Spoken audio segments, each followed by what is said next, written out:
होनी चाहिए।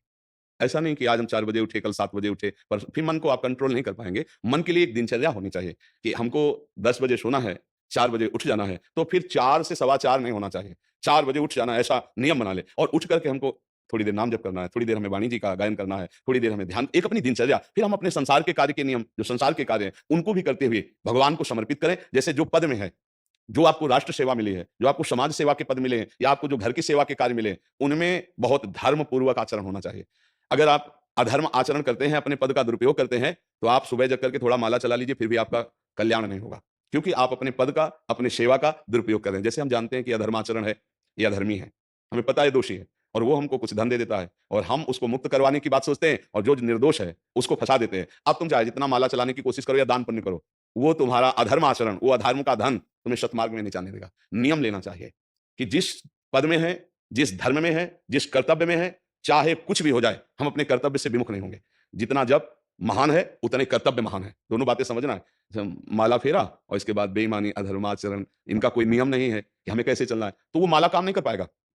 क्योंकि उसका तभी सत्य भाव माना जाएगा माला जपला जब धर्माचरण है। धर्माचरण नियम से बोले वो बड़े कट्टर नियम वाले हैं, उनको घूस नहीं है।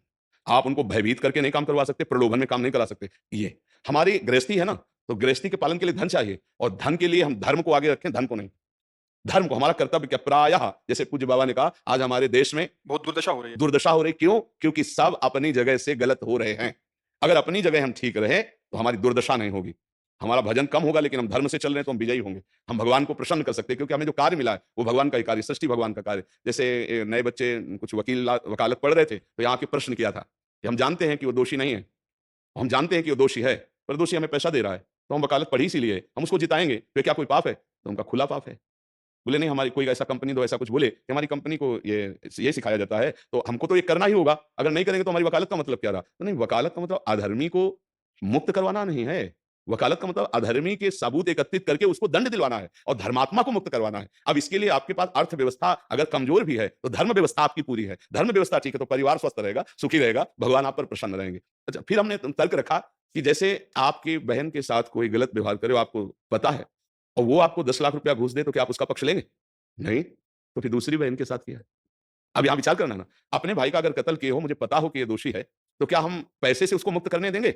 लगेगा कि जान की बाजी लगा देंगे और तुम्हें हम ऐसे ही एक गरीब आदमी की किसी ने हत्या की, तो आपका पक्ष बनता है। पर ये ज्ञान कहाँ मिलेगा?